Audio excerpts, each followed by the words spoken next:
પ્રાર્થનાથી કરશું. હું વિનંતી કરીશ માલદેવજી ઓળેદરા સ્માર્ટ ક્લાસ સંચાલિત છાત્રાલયની બહેનોને કે આ વિદ્યાર્થી સંમેલનની શરૂઆત પ્રાર્થનાથી કરે. ઓળેદરા કોલેજની ઓળેદરા હોસ્ટેલની બહેનો.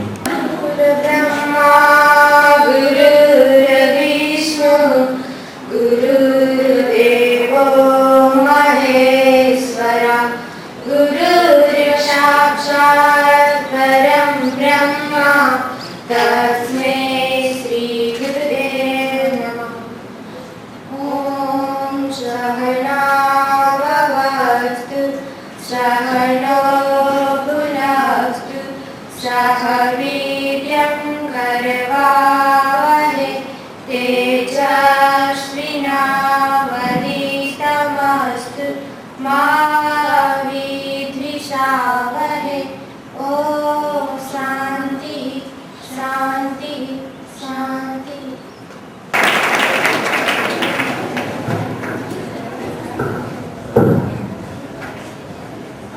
કાર્યક્રમની શરૂઆતમાં પ્રાર્થના.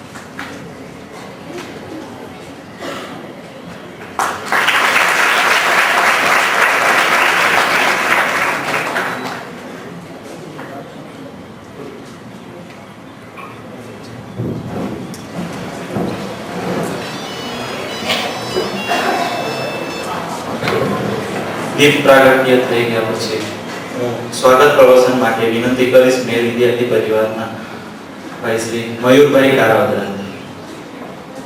સર્ટિફિકેટ્સ આપણી વચ્ચે આજે ઉપસ્થિત છે સમગ્ર પોરબંદર વિસ્તાર અને આપણા મેર સમાજના ગૌરવ ગુજરાત વિધાનસભા વિરોધ પક્ષના નેતા અર્જુનભાઈ મોઢવાડિયા તેમજ રામદેવભાઈ મોઢવાડિયા અને ગોઢાણીયા કોલેજ પ્રિન્સિપાલ ડોક્ટર નાગર સાહેબ, જુદી જુદી કોલેજો અને શૈક્ષણિક સ્કૂલના ટીચરો તેમજ મહાનુભાવો, માલદેવજી વડોદરા સમાજ ટ્રસ્ટ સંચાલિત છાત્રાલયની વિદ્યાર્થી બહેનો, ઉપસ્થિત સૌ વિદ્યાર્થીગણ અને યુવા સાથી મિત્રો, મહેર વિદ્યાર્થી પરિવાર આયોજિત મહેર વિદ્યાર્થી સંમેલન 2006 માં આપ સૌનું અંતઃકરણપૂર્વક હાર્દિક સ્વાગત કરું છું. મહેર વિદ્યાર્થી પરિવાર એક નાના વિચારમાંથી ઉદ્ભવેલું મહત્વાકાંક્ષી અને સમાજલક્ષી સંગઠન છે.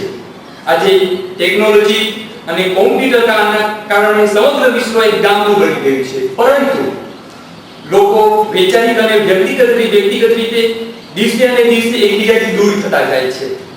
લોકો વચ્ચેનું અંતર વધતું જાય છે.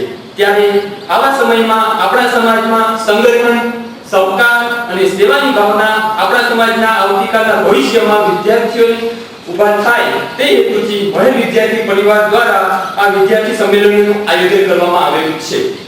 સંમેલન એટલે માત્ર એક સત્ર નીચે મળવું એટલું જ નહીં.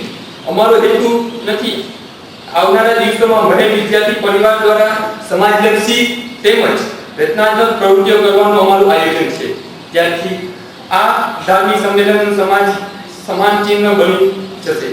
ફરીથી એકવાર ઉપસ્થિત થતા બધા સ્વજનો તેમજ અર્જુનભાઈ મોઢવાડિયા, માલદેવજી વડોદરા કોલેજના પ્રિન્સિપાલ શ્રી ડોક્ટર નાગર સાહેબ તેમજ બધા અતિથિ ગૃહોનું હાર્દિક આમંત્રણથી સંમેલન ઓકે. ફૂલહારથી સ્વાગત માટે આપણી વચ્ચે ઉપસ્થિત ગુજરાત વિધાનસભા વિરોધ પક્ષના નેતા અને આપણા સૌના સ્વજન સમાન શ્રી અર્જુનભાઈ મોઢવાડિયાનું ફૂલહારથી સ્વાગત કરવા માટે વિનંતી કરીશ મયુરભાઈ કારાવદરા.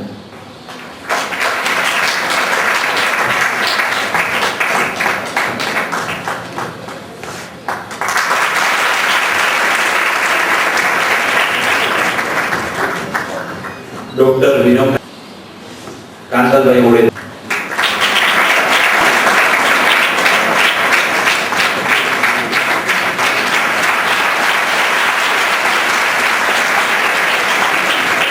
આપણી વચ્ચે ઉપસ્થિત આપણા સૌના આગેવાન સમાજ સામતભાઈ ઉડેદરાનું સ્વાગત કરવા માટે વિનંતી કરીશ અજયભાઈ મોવાડિયાને.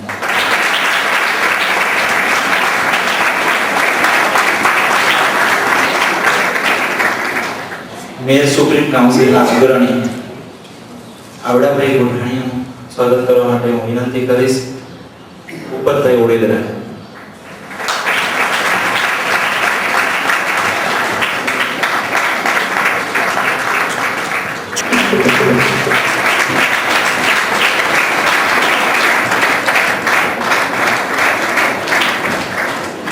મયુરભાઈ લહાવડા.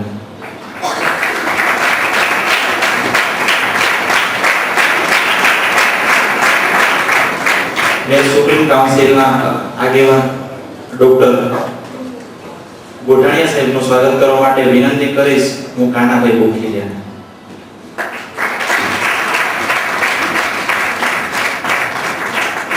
મેર સમાજના અગ્રણી દુધાભાઈ કરખાલાનું સ્વાગત કરવા માટે વિનંતી કરીશ અજયભાઈ મોઢવાડિયાને.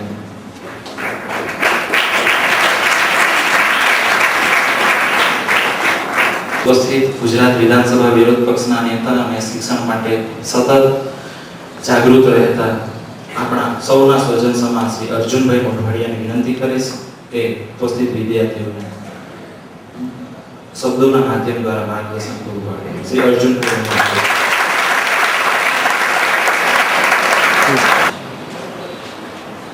મેં સમાજના આ વિદ્યાર્થી સંમેલનમાં ઉપસ્થિત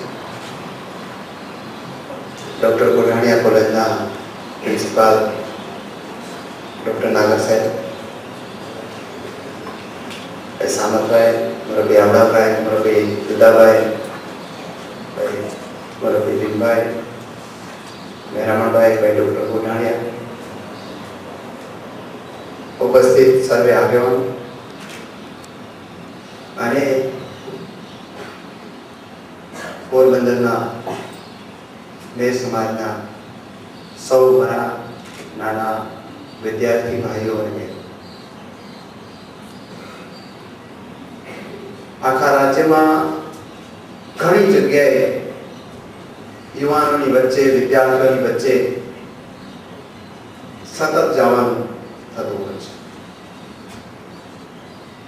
અને 20 વર્ષ સુધી હું વિદ્યાર્થીઓને સાથે જોડાયેલો.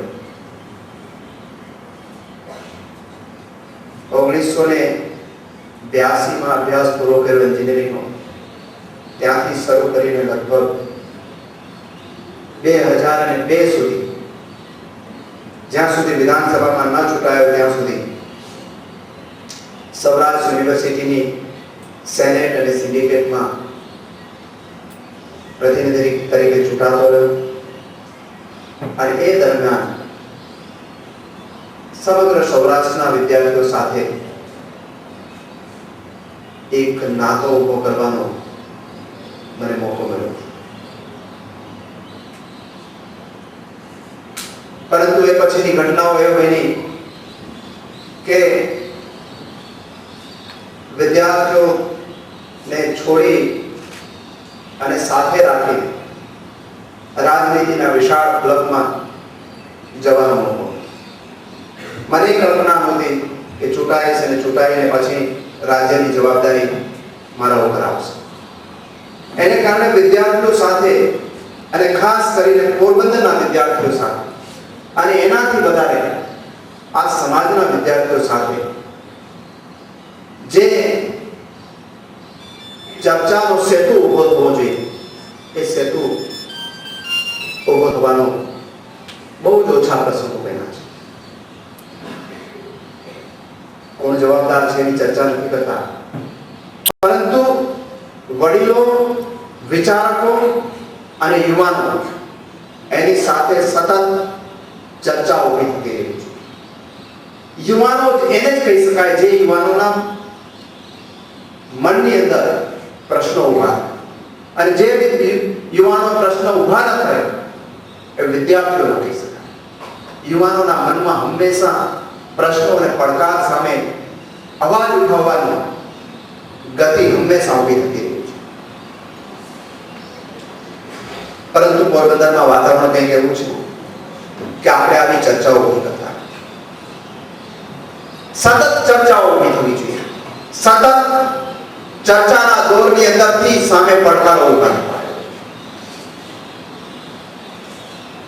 અહીંયા દુનિયા કઈ દિશાની અંદર દિશાની અંદર ગતિ કરે છે, આપણે ક્યાં ઊભા છે?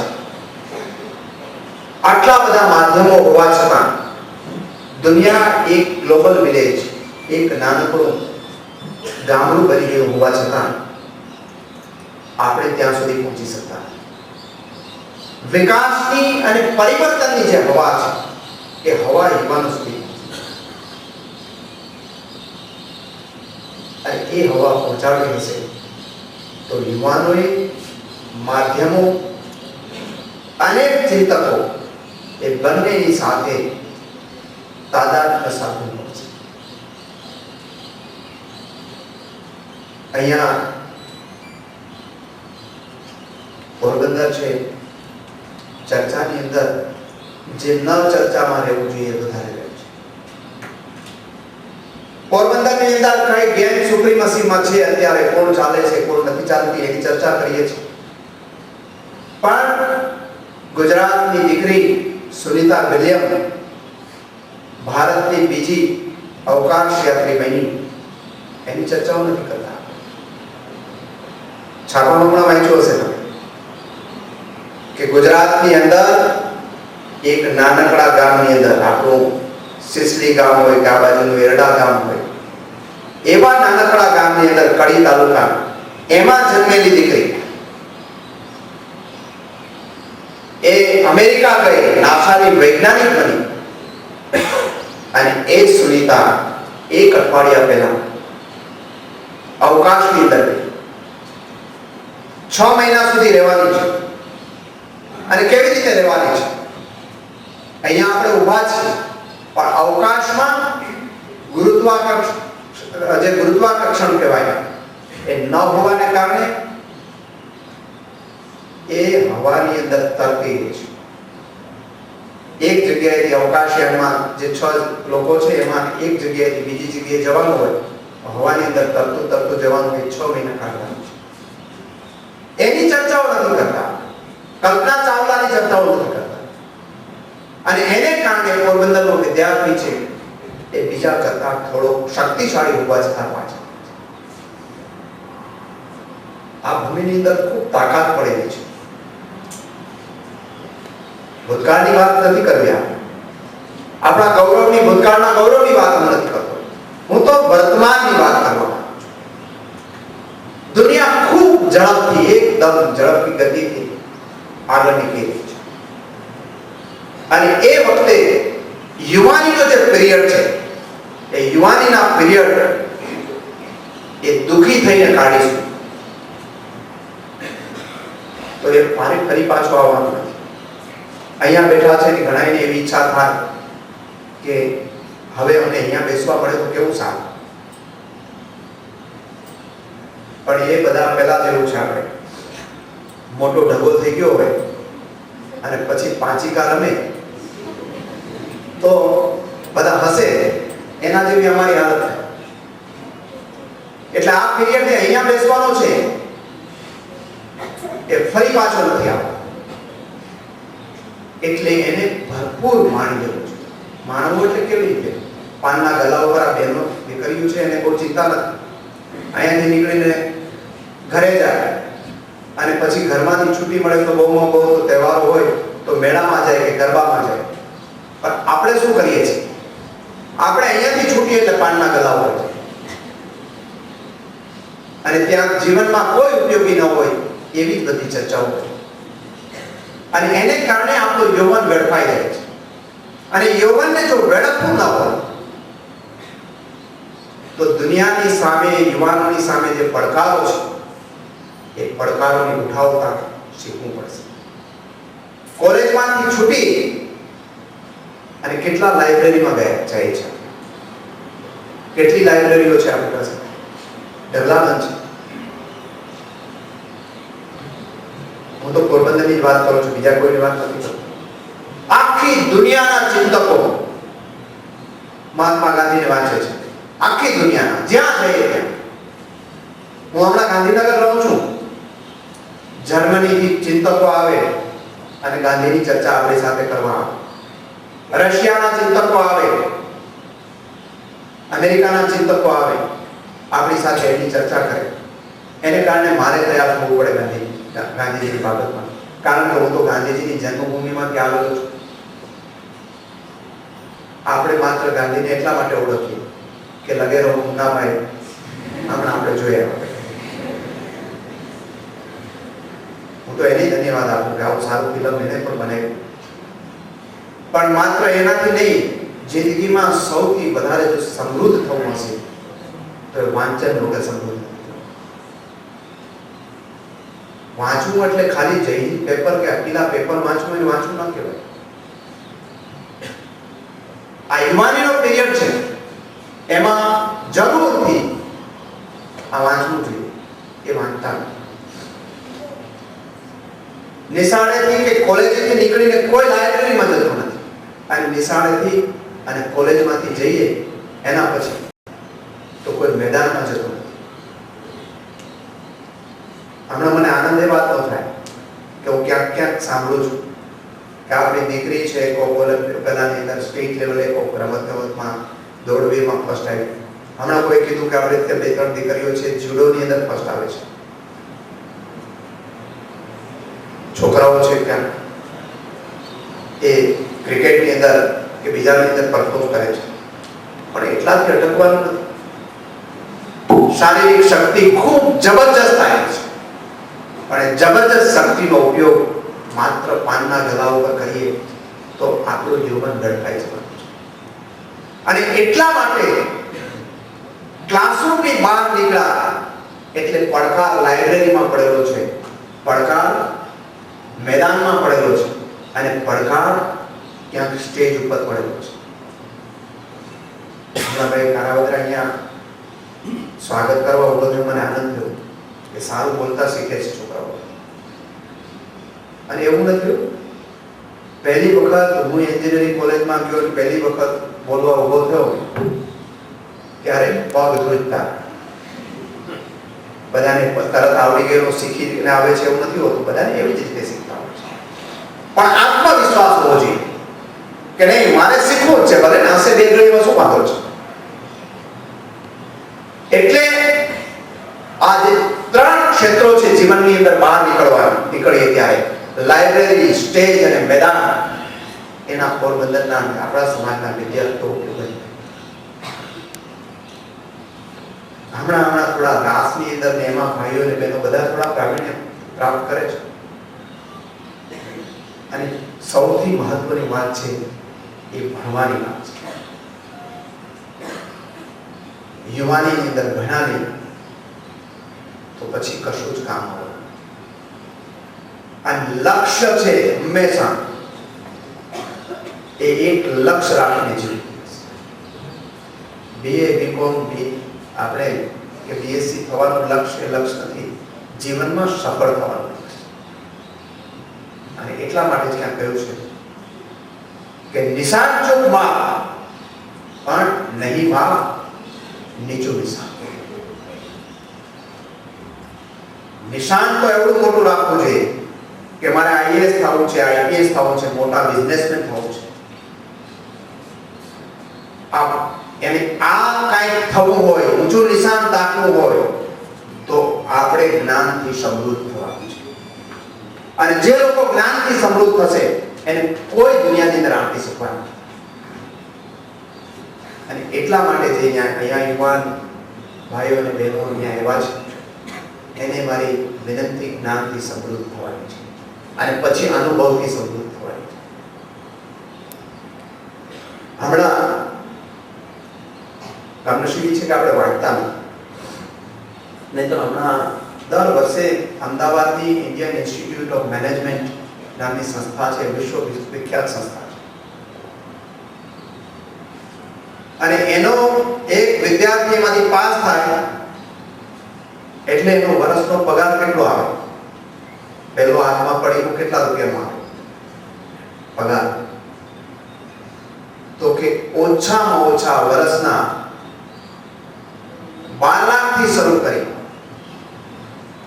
અને જે છેલ્લે એનો પગાર જે સૌથી વધારે આવ્યો 12 લાખથી શરૂ કરીને 6 કરોડ રૂપિયા સુધી આ દદર થઈ જવાય ને વર્ષનો કહું છું. એ વિદ્યાર્થીઓ થોડાક જ છે, 300-350 વિદ્યાર્થીઓ છે અને એ કોન્ફ્લુઅન્સ 2006 2005 એવી રીતે કરતા હોય છે. એમાં કોન્ફ્લુઅન્સ 2006 હતો અને કોન્ફ્લુઅન્સ એટલે સંગમ ગુજરાતીમાં. એટલે આખા દુનિયાના દેશના જે સફળ માણસો છે એ ત્યાં આવે અને વિદ્યાર્થીઓ સાથે ચર્ચા કરે અને એ ચર્ચામાંથી કંઈક ડાયજેસ્ટ કરી અને એ યુવાન તૈયાર થાય જે માત્ર પોતાના પરિવારને ન બનાવે પણ આખા દેશનું ભાવિ નક્કી કરે. એવા મજબૂત વિદ્યાર્થીઓ ત્યાં આવે છે. હું પણ ઈચ્છું કે IIT અને IIM જેવા વિદ્યાર્થીઓ આ પોરબંદરમાં ભણે, તૈયાર થાય અને પોરબંદરનો નકશો બદલી રાખે અને જીવન દુનિયાની અંદર જ્યાં ક્રાંતિ થયો હોય તો ક્રાંતિ માત્ર યુવાનોએ કરી છે અને પ્રતિક્રાંતિ ક્યારેક યુવાનોને જુદા રસ્તે લઈ જવાય તો દેશનો ધ્વંસ પણ એ કરી શકે એટલી તાકાત યુવાનોમાં પડે છે. અને એટલા માટે જે અહીંયા યુવાન વિદ્યાર્થીઓ આવ્યા છે એને મારે ક્રાંતિ તરફ લઈ જવા માટે મારે તમને બધાને વિનંતી કરવાની છે. અને ક્રાંતિ ક્યારેય એમ નથી થતી, એના માટે વૈચારિક ભાતું જબરદસ્ત જોઈશે અને એના માટે મહેનત પણ એટલી જોઈશે. અને એટલા માટે સૌને 21મી સદીની અંદર જે દેશના દુશ્મનો કોણ છે એ પણ નક્કી કરવું પડશે. ઘણા બધા લોકો એમ કહે છે, આપણામાંથી કોઈને પૂછે કે દેશના દુશ્મનો કોણ, કોઈ પાકિસ્તાનનું નામ આવશે, કોઈ ચાઇનાનું નામ આવશે, કોઈ ત્રાસવાદનું નામ આવશે, કોઈ બીજાનું નામ આવશે, કોઈ આપણે એક બીજી જાતિઓના, જ્ઞાતિઓના, ધર્મવાળાનું નામ આવશે. આ રાષ્ટ્રપતિ ડોક્ટર અબ્દુલ કલામ દરેક જગ્યાએ પ્રશ્ન પૂછતા અને માં એક આણંદની 7મા ધોરણની અંદર ભણતી, 6ઠા ધોરણની અંદર ભણતી એક બાળકી છે.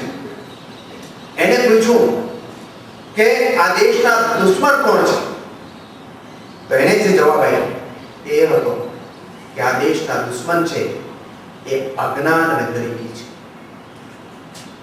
રાષ્ટ્રપતિએ પોતાની આત્મકથા છે એ બાળકીને અર્પણ કરી છે. એ અજ્ઞાન અને ગરીબી છે અને હજી પણ અજ્ઞાન અને ગરીબી એટલી મોટી છે. આટલા દીકરાઓ આવ્યા છે, એટલી દીકરીઓ અહીં આવી છે. આપણને એમ થાય કે ભણતર બહુ વધ્યું છે, પણ મારે તમને બધાને યાદ અપાવવાનું છે કે તમારે તો તમારા મા બાપના પગ પૂજવા જોઈએ કે આ મેર જેવી શાળા કોલેજોમાં તમને ભણવાનું મોકવાય. પણ આજે એવા બાળકો પણ છે આપણે ત્યાં કે જે બાળકોએ જન્મી અને કોઈ દિવસ નિશાળ જોઈ નથી. જન્મ પછી એના ભાગમાં મજૂરી જાય છે. એવા બાળકોના ખભા ઉપર બેસીને આપણે ભણવા એવા છે કે વાત હંમેશા યાદ રાખે. અને આપણે જો એ યાદ રાખીશું તો આપણા પરિવારો તમામના સુખી થવાના છે. આટલી બધી મહેનત કરીને મા બાપ અહીંયા ભણવા મોકલે છે અને એના પછી આવી અને આપણે જો ભણીએ નહીં તો એનો દોષ કોને આપવાનો? એક જમાનો એવો હતો કે ભણવા માટે કોઈ સગવડતા નથી અને હવે સમય પલટાયો છે, બધી સગવડતાઓ આપે છે.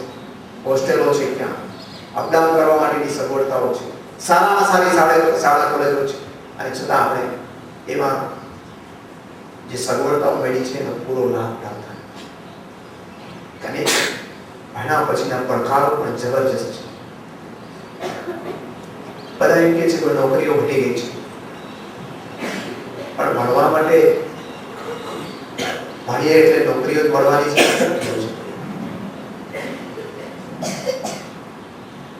ભણવું, ખેડૂત બનવું હોય તો ભણવું પડશે, ત્યાં સારું મજૂર થવું હશે તોય ભણવું પડશે, અને કોઈ સારા વ્યવસાયમાં જવું હશે તો પણ ભણવું પડશે. અને એટલા માટે એ જરૂરી છે. અને એના પછીના જે પડકારો છે એ પડકારો જબરજસ્ત છે, અને એ પડકારોને જેને ચેલેન્જ કરતા આવી છે એ પણ જબરજસ્ત છે. હું હમણાં સુરત જાઉં છું. આપણી કમનસીબી છે કે આપણામાંથી કોઈને સુરત જવા મળ્યું. સુરત જાઉં છું ત્યારે અમરેલી જિલ્લો, ભાવનગર જિલ્લો, થોડો રાજકોટ જિલ્લો, થોડો જુનાગઢ જિલ્લો, અને એમાંય ખાસ કરીને પટેલ કોમ્યુનિટીના જે લોકો છે એને જવાની તક મળી છે. એની સાથે તો બધા ઘણા બધા રહ્યા, પણ એ બધા જ 2 ચોપડી 3 ચોપડી ભણેલા ગામડાની અંદર દુષ્કાળ પડ્યો હોય એટલે ભાગીને હીરા નસવા માટે ત્યાં ગયા. અને એ હીરા ઘસતા ઘસતા આજે હીરા ક્ષેત્રના મોટા ઉદ્યોગપતિઓ. એક માણસ તો એવો છે વલ્લભભાઈ પટેલ નામ, કે જે માણસની જીભ તોતરાય છે. એટલે અર્જુનભાઈ બોલવું હોય ને, અર્જુનભાઈ પછી ભા છે પકડાઈ જાય તો 1 મિનિટની જીભ છૂટી પડતા હતા. એ ભેગો દુભાસ્યો રાખે દુનિયામાં જાય ત્યાં. અને કેટલા વર્ષનો કેટલો ધંધો કરે ખબર છે? 8,000 કરોડનું ટર્નઓવર છે, અને 15,000 માણસો એના ત્યાં કામ કરે છે. 4 ચોપડી ભણેલો માણસ 15 વર્ષમાં પ્રગતિ કરી. કોઈને 15,000 કરોડનું ટર્નઓવર, કોઈને 20,000 કરોડનું ટર્નઓવર. માત્ર સ્વબળે આગળ આવ્યા, પડકારો ઝીલવાની તાકાત. આપણા યુવાનોમાં શક્તિ છે, પણ પછી શક્તિ અહીંયા શહેરીઓની અંદર સામસામે અથડાય છે. એને દ્રષ્ટિ અને દિશા નથી મળતી. દ્રષ્ટિ અને દિશા છે એ બહાર ફરીએ તો જ કામ આવવાનું છે. કુતિયાણાની બહાર વટીએ નહીં આપણે તો દ્રષ્ટિ અને દિશા આપણને ક્યારેય મળવાની. આ પ્રકારના અનેક લોકો આજે સુરતમાં ભેગા થયા, એ ત્યાં સફળ થયા, અને એને કારણે આજે અમરેલી જિલ્લાની અંદર નાનકડું ગામ હોય ત્યાં એક હીરાની ફેક્ટરી હોય, કેટલા કામો કરતા હોય, 1,000 માણસો, 2,000 માણસો કામ કરતા હોય. આપણે આટા મારીએ છીએ પણ આપણે ક્યાંય જઈ શકતા હજી આજે પણ એટલી તકો દુનિયાની અંદર પડેલી છે. આ તો કોઈ દાખલો આપો છો, ત્યાંની ક્યાં વાત કરો છો? આપણા દીકરા અને દીકરીઓ અહીંયાથી ભણ્યા નહીં, ગામડામાં રહ્યા, કોઈની સાથે લગ્ન થયા, ઇંગ્લેન્ડ ગયા, અને ત્યાં પડકારો કેવા છે? આપણી દીકરીઓને અહીંયા કાંઈ ના આવડતું, અને ત્યાં કોઈ જગ્યાએ મલ્ટીનેશનલ બેંકમાં કામ કરે, કોઈ જગ્યાએ ગાર્મેન્ટ ફેક્ટરીમાં ડિઝાઇનર તરીકે કામ કરે, કોઈ જગ્યાએ એક્ઝિક્યુટિવ તરીકે કામ કરે. ઓછું ભણેલા લોકોની વાત કરું છું, બહુ ભણેલાની વાત નથી કરતો. એ લોકો અને સફળતાના શિખરો સર અહીંયા ક્યારેક આવે તો મળવા જજો. હમણાં ડીઆર ગાર્મેન્ટ્સ અહીંયા બને છે બાજુમાં, આપણે માધવાણી કોલેજથી આગળના વનાણાની આગળ ગાર્મેન્ટ્સની ફેક્ટરી બનાવે છે. એ ભાઈ લક્ષ્મણભાઈ નામ છે એમનું. એ ભાઈ છે એ ભૂમિયાવદરના છે, કોટ ફટાણાના છે, પણ ભૂમિયાવદરના છે. અને બેન છે એ મોઢવાડાના છે. પતિ પત્ની 2 જણાએ ધંધો ત્યાં જઈને શરૂ કર્યો. કેટલી ચોપડી ભણેલા? તો કે 4 જ ચોપડી. પાણસ વાળતા વાળતા ગયેલા લોકોએ ત્યાં જઈ અને જબરજસ્ત ફેક્ટરી કરી. ત્યાંથી હવે અહીંયા કરે છે. અને અહીંયા હું માનું છું ત્યાં સુધી અત્યાર સુધીમાં 700 થી 800 બહેનો એ ગાર્મેન્ટ્સ એટલે કપડાં બનાવવાની ફેક્ટરીમાં આજે શરૂઆતથી જ કામ કરે છે. એનું પ્લાનિંગ મોટું છે, ઘણું બધું. પણ પડકાર ઝીલવાની તૈયારી છે, સાંભળવાની તૈયારી છે, આગળ વધવાની તૈયારી છે. અને તો હું એવું માનું છું કે યુવાન છે એ ગમે ત્યાં ડુંગરની અંદર વચ્ચે ખીણ બનાવીને રસ્તો કરી શકે એટલી તાકાત આપણા બધામાં પડેલી છે. એ તાકાત અંદર જે પડેલી છે એને તાલીમ આપી એને બધાએ બહાર લેવા છે. અને એટલા માટે જે યુવાન મિત્રો આવ્યા છે, જે ભાઈઓ આવ્યા છે, બહેનો આવ્યા છે, એને મારે માત્ર એટલી જ વિનંતી કરવાની છે કે આપણે બહુ અક્કડ થઈને બેઠા નથી. આવડાભાઈ જેવા કે દુદાભાઈ જેવા કે જે અનુભવમાંથી પસાર થયેલા લોકો છે, દરેક પ્રકારના શિક્ષણના, વ્યવસાયના સામે આવે તો ખખડીને સામે આવી અને રામ રામ કરવાની કાળસ થઈ જાય. પોતાની જગ્યાએ ઉભા રહે. દીકરીઓ હોય તો શરમાઈ જાય કે વડીલો પાસે ક્યાં જવા, પણ ખખડવાની જરૂર છે. બરોબર. જે લોકો સંકોચાઈને બેસે છે એ દુનિયા એની આજુબાજુ પૂરતી મર્યાદિત રહે છે, અને જે ખખડીને સામે આવે છે, ખુલ્લીને સામે આવે છે, એના માટે દુનિયા ખૂબ મોટી થઈ જાય છે. અને એને મન લઘુતા ગ્રંથિ જે આપણાનું કારણ છે કે લઘુતા ગ્રંથિ છે. આ મોટા માણસોને ક્યાં બોલાવવા, અને એના પછી આપણે મોટા માણસોને ક્યાં બોલાવવા, એમાંથી લઘુતા ગ્રંથિ આપણે એમ કહીએ કે આ માણસ તો બહુ મોટો થઈ ગયો છે. કોઈ મોટો હોતો નથી દુનિયા. અને એને કારણે આપણી વચ્ચે અને નવી જૂની પેઢી વચ્ચે એક દિવાલ ઊભી થઈ છે. કે મારે બધા બેઠા છે એટલે વિનંતી એટલી છે કે હું ખૂબ ઉતાવળમાં છું. આજે કાર્યક્રમ નક્કી થયો છે એટલે મારે અહીંયા આવવું પડ્યું, પણ 6:30 વાગે મારે અમદાવાદ પહોંચવાનું છે. નહીં તો બધાની સાથે બેસી, હું આ દીકરીઓની સાથે તો જ્યારે અહીંયા આવું છું ત્યારે આ વખતે મને મોકો નથી મળ્યો, પણ દર વખતે હું એને પ્રશ્નો એની પાસેથી પૂછાવું અને ખૂબ ખુલીને બધા મને પ્રશ્નો પૂછતા, અને એ પ્રશ્નોત્તરીમાંથી એક જે આપણો તંતુ જે થોડો જોડાયેલો નથી એ જોડવાની કોશિશ આપણે કરતા રહીએ છીએ. જે વડીલો અહીંયા આવ્યા છે એમને પણ મારી વિનંતી એટલી છે કે આ યુવાનો સાથે, આ દીકરાઓ સાથે, આ દીકરીઓ સાથે ઇન્ટરેક્શન, એની વચ્ચે ચર્ચાનું, વિચારોનું જે આદાન પ્રદાન છે એ વધારે. જ્યાં પણ અમારી કોઈની જરૂર હોય ત્યાં વિના સંકોચે કે તમારો નાનકડો 10 વિદ્યાર્થીઓનો કાર્યક્રમ હશે તો પણ જ્યારે જરૂર પડે ત્યારે, સમયની મર્યાદા હોય છે ક્યારે, પણ સમય નક્કી કરી અને મળવાનું રાખશો તો જરૂરથી આપણે મોટા હિસ્સાની અંદર મળીશું. મારે બધાને વિનંતી એટલી છે કે આટલા સમૂહમાં એટલા માટે મળ્યા છે કે આપણું તંતુ છે એ સમાજના બીજા વર્ગો સાથે ખૂબ મજબૂતાઈથી જોડવાનું છે, અને જોડવા માટેનો એક જ રસ્તો છે પ્રેમ. આપણાથી સારા કોઈ સમાજના એમ્બેસેડર 2-5 ગેમના લીડરોથી નહીં, આપણો સમાજ નાગાર્જુન સિસોદિયાથી ઓળખાવો જોઈએ, ડોક્ટર વિરમભાઈ ગોઢાણીયાથી ઓળખાવો જોઈએ, માલદેવજીભાઈ ઓડેદરાથી ઓળખાવો જોઈએ, વિજયદાસજી મંથથી ઓળખાવો જોઈએ કે આટલા સારા માણસો આ સમાજની અંદર છે. અને યુવાનોમાં પણ એવા યુવાનોથી ઓળખાવો જોઈએ, કોક સારા રામભાઈ જેવા સ્પોર્ટ્સમેનથી ઓળખાવો જોઈએ, અને જબરજસ્ત ટેલેન્ટ અંદર પડેલી છે, અંદરને ટેલેન્ટ બાંધે અને એ વિદ્યાર્થી કે વિદ્યાર્થીનીઓથી આપણે સૌએ ઓળખાવાનું છે.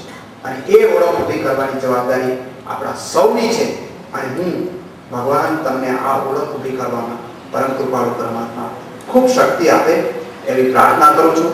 અને આજે ખૂબ ગંભીર વિષય મારાથી છેડાઈ ગયો છે એટલે બધા સ્ટેચ્યુની જેમ સામે બેસી ગયા એવું થાય. એટલે મારે ખૂબ, મારી વાત સામાન્ય રીતે યુવાનોની સાથે છે, ખૂબ હળવી હોય, બધા ખખડી શકે એવી, હસી શકે એવી થોડી હોય, પણ આજે થોડા એ ટ્રેક ઉપર વધારે આવી ગયા. ફરી પાછા કોઈ સમય કાઢી અને આપણે બધા સાથે બેસી વિચારોથી સામસામે વાતો કરી, ભાષણની સામસામે બેસી અને ફરી પાછી તમારી સાથે, બધાની સાથે વાતો કરવા જરૂરથી મળીશું એવી આશા સાથે આપ સૌ અહીંયા ભેગા થયા, એ વાતો કરવા બધાની તક મળી એ બદલ આપ સૌનો, આયોજકોનો ઋણી છું. અને હવે પછી કાર્યક્રમ ચાલુ રહેશે, કારણ કે ડૉક્ટર નાગર સાહેબ છે, નાવડાભાઈ છે, દીદાભાઈ છે, જે આ ક્ષેત્રના થોડા અનુભવીઓ છે અને તમારામાંથી જે વિદ્યાર્થીઓ છે એ થોડું ટૂંકું વાતો કરશો એવી અપેક્ષા છે. અહીંયા ફરી પાછા આપ સૌનો આભાર માની મારી વાત પૂરી કરું છું. જય હિન્દ, જય ભારત.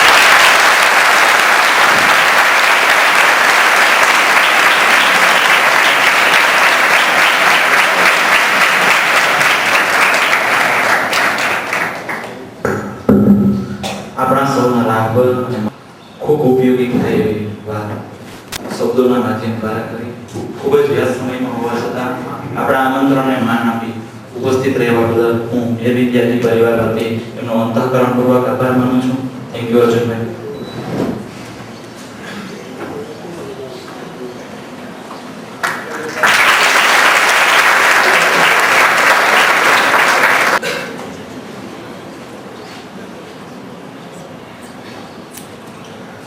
श्री गुरुभ्यो नमः.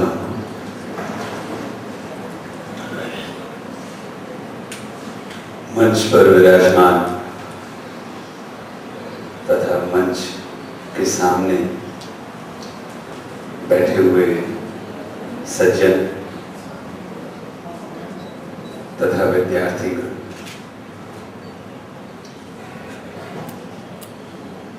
कल दोपहर का वक्त था और हमारे ही महाविद्यालय के कुछ विद्यार्थीगण एक प्रस्ताव लेके आए हमारे पास और उन्होंने कहा कि सर आपको 15-20 मिनट आज हमारे साथ बातें करनी है.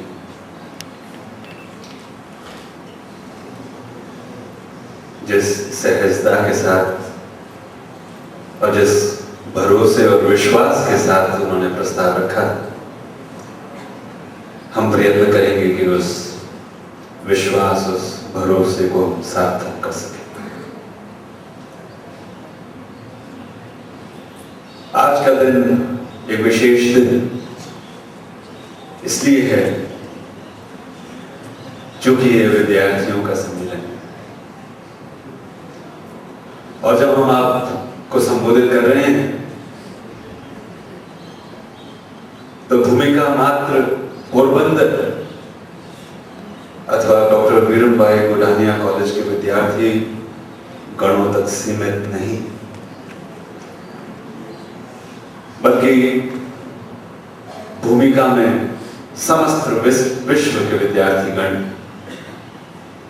उसमें भारत, समस्त भारत के विद्यार्थीगण, समस्त गुजरात के, समस्त पोरबंदर के और इस स्थल पे बैठे हुए विद्यार्थीगण. इसलिए बेहद जरूरी हो जाता है कि हम समझें कि विद्यार्थी होने के नाते हमारी जिम्मेदारियां क्या हैं. एक विद्यार्थी किसको कहते हैं? Who is a student? What is the meaning of being a student? विद्यार्थी होने का अर्थ क्या है?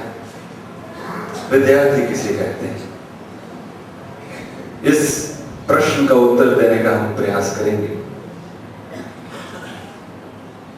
सर्वप्रथम विद्यार्थी उसे कहते हैं, अगर अंग्रेजी शब्द से संबोधित किया जाए स्टूडेंट, उसका जो पहला अक्षर है S stands for sacrifice. S stands for self-confidence. S stands for selflessness. एक विद्यार्थी वो है जो आत्मविश्वास से भरपूर होता है. एक विद्यार्थी वो जो फक्र के साथ अपना सर ऊंचा करके समाज में चल सकता है. एक विद्यार्थी वो जो त्याग करता है. ये वो अवस्था है जब त्याग की बहुत ज्यादा जरूरत होती है. तैत्तिरीय उपनिषद में कहा गया है, न कर्मणा न प्रजया धनी न त्यागी नैके अमृतत्व मानुष. Neither by actions neither by wealth, neither by progeny. It's only through sacrifice can immortality be gained. त्याग, केवल त्याग से ही हम कुछ प्राप्त कर सकते हैं। एक विद्यार्थी के हृदय में यह भावना निश्चित रूप से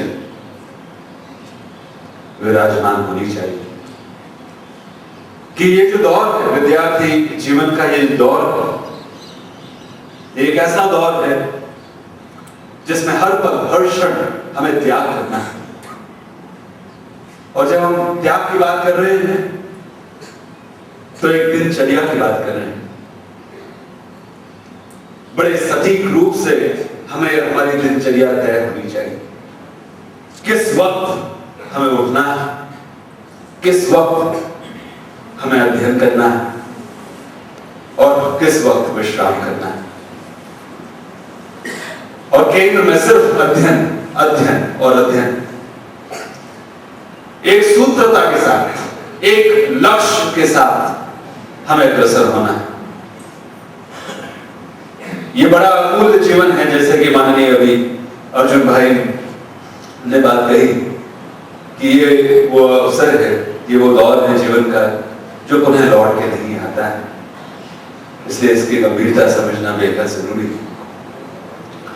और दिनचर्या जब हम तय करते हैं तो उसमें सबसे पहले हमें प्रातः 4, सवा 4 या 4:30 के बजे प्रातः उठना चाहिए।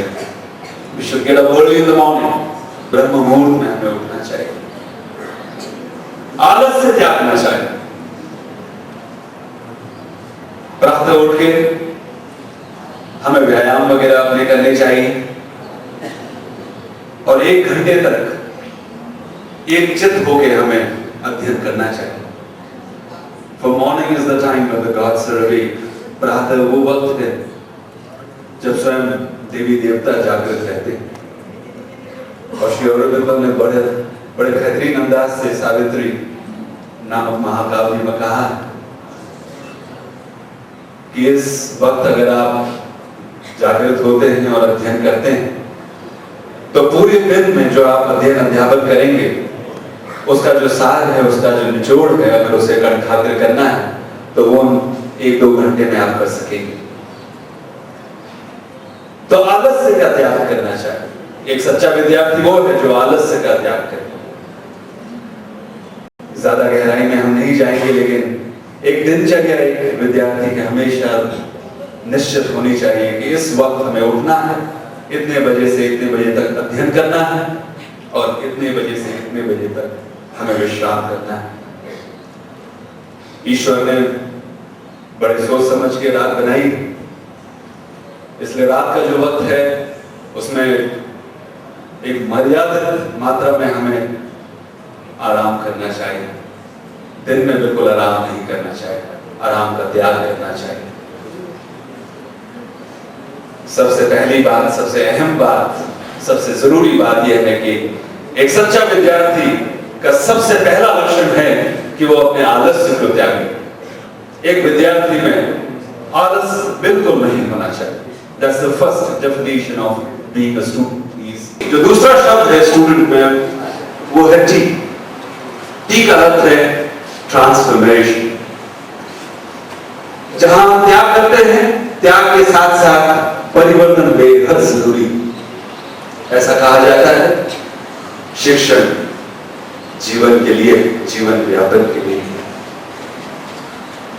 इस तरह की विचारधारा रखना कि अगर हम शिक्षण ग्रहण करेंगे, शिक्षा ग्रहण करेंगे तो हमें निश्चित रूप से नौकरी मिलनी ही चाहिए और हम शिक्षण इसलिए ग्रहण कर रहे हैं जैसे कि हम नौकरी कर सकें। तो ये जो सीमित और मर्यादित जो परिभाषा है वो शायद अनुचित हो।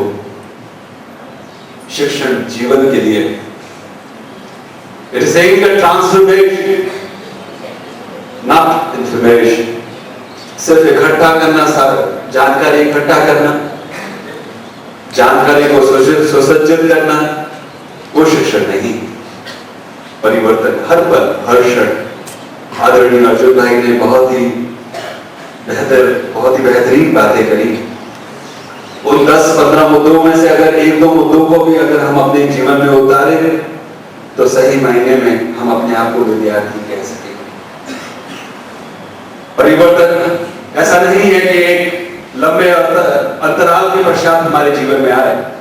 परिवर्तन हर पल, हर क्षण, हर घड़ी हमारे जीवन में आना चाहिए। Transformation should come about in our life every microscopic second. और जिसके जीवन में परिवर्तन नहीं, वो शायद विद्यार्थी कहने के लायक नहीं। पहले हमने कहा था कि सबसे पहली जो परिभाषा है उसमें त्याग। एक विद्यार्थी, सच्चा विद्यार्थी वो है जिसमें त्याग की भावना होती है। दूसरा, वो अपने अंदर परिवर्तन लाना चाहता है। परिवर्तन आएगा तो प्रगति होगी, अगर परिवर्तन हमारा रुक जाएगा तो प्रगति रुक जाएगी और सही मायने में हम जो परिभाषा है विद्यार्थी होने की, वो हम उसे पूरी नहीं कर सके। Let's move forward. Sacrifice, transformation, S-T, then comes U. U stands for understanding. समझ। एक विद्यार्थी जो पांचवी कक्षा में, छठी कक्षा में, 10वीं कक्षा में है, और एक विद्यार्थी जो महाविद्यालय में, और एक विद्यार्थी जो विश्वविद्यालय में, चारों स्तर के जो विद्यार्थी हैं उनको हम विद्यार्थी कह के संबोधित करते हैं, लेकिन फर्क उनकी समझ में है। जो समझ हमारे 5वीं कक्षा में होती है वो 10वीं कक्षा में और बढ़ जाती और बेहतर हो जाती। जब 12वीं कक्षा में हम आते हैं, महाविद्यालय और विश्वविद्यालय में हम प्रवेश करते हैं, तो हमारी समझ और व्यापक हो जाती है। विशेषकर जब हम महाविद्यालय में आ जाते हैं तब हमें अपने आप को